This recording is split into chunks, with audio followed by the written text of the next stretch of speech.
There is a much larger secret being kept from the American people and the world regarding the implantable microchip technology. We are all now aware of the implantable RFID microchips, which are public knowledge and official law soon to be mandatorily forced upon all of humanity. However, there yet lays a deeper secret regarding these implantable microchips, in that the standard RFID microchip is not the only implantable microchip soon to be forced upon humanity.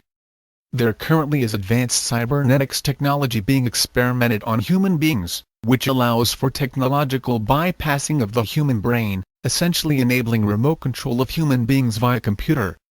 They've already mapped out basic functions of the brain like movement, and are able to artificially mimic the electrical charges via implanted electrodes, to cause involuntary movement along any directed path, in addition to even more horrifying aspects of this technology. Some are familiar with brain-computer interface technology, allowing some humans to communicate via computer, or to move artificial limbs via thought. However, we are not told that this is a two-way street and the technology can be used not only in the direction of brain to computer, but also from computer to brain. Cybernetic implantable nano-microchips can technologically bypass the human brain, thus providing the ultimate neutralization tool. Over the coming decades we will see humans getting cybernetic augmentation and brain-computer interfaces that'll enable them to connect to the internet via thought. Currently there are no safeguard for individuals already connected to the system and no defense against being hacked and remotely controlled by outside rogue factions.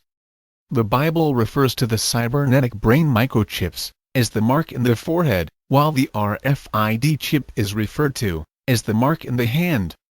Speak out against the regime and this technology can be used to eliminate you without you ever knowing what happened and there being no smoking gun to point to the government. Sheeple called the RFID microchip a theory a decade ago. Well, now it is official law. They call the coming gun grab a theory, however we all know better after all we are seeing in these perilous times. The full spectrum of this technology is beyond horrifying in its capabilities. To eliminate people the regime deems troublesome, humanity can't afford to allow this tech to reach full implementation. It would be like playing a video game to them, however the real-life human would be you. Humanity has reached the singularity and all human beings will be plugged into a supercomputing system similar to the Skynet system depicted in Terminator. First we need to realize that this technology is currently being used, and is planned for all of humanity, and begin to understand the total implications of how this technology can devastate humanity, if left in the wrong hands. Then we must gather up all the human lab rats currently under experimentation and evaluate whether the technology has been used for good or evil. Considering it is being used to create real-life zombies and assassins, we all know the answer to that question.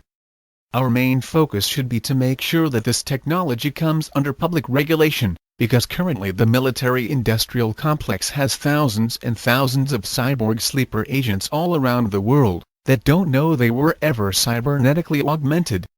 So at a moment's notice they can be activated and turned into remote control drones for various missions. This creates problems for society the likes of which humanity has never seen before and is currently unable to handle. Imagine if someone in the covert agencies thought it would be funny to have thousands of people all across the world start eating other human beings. How could any of the current social structures respond to this? People wouldn't even realize that this is simply advanced technology and all society would fall apart. There must be a citizen initiative to bring awareness of this technology and regulations put in place to prevent people from being hacked any further. Currently, the cybernetics radio frequencies used by the military-industrial complex fall within the same ranges of the commercial industry, thus allowing people to feel other forms of technology. This is an accidental indicator that the covert agencies are currently working to correct, but until they do, this is a godsend warning to those already cybernetically microchipped, telling them that somebody put technology into their heads. Whatever the brain controls can be technologically bypassed via computer, creating real-life drone human beings. The entirety of humanity will see this sooner or later, no matter how much some may deny it now. Singularity is the future and we are humanity's resistance, and the fate and direction of the singularity is in our hands, to determine whether it will be used for good or evil. As long as this technology remains unknown and unregulated, the doors for misuse are left wide open, and humans will continue to be hacked all across their globe. We must form a citizens' intelligence network of sharing info and learning to bring about safeguards for cybernetic RFID brain microchips, or else the ramifications of cybernetics will be beyond Orwellian. Let not these words fall upon deaf ears, but see what the regime has planned beyond the horizon, to subjugate all of humanity. We must unite all the strength in our collective being to push back and resist the looming Orwellian tyranny. Good skill and Godspeed. We are Anonymous. We are Legion. We do not forgive. We do not forget. Expect us.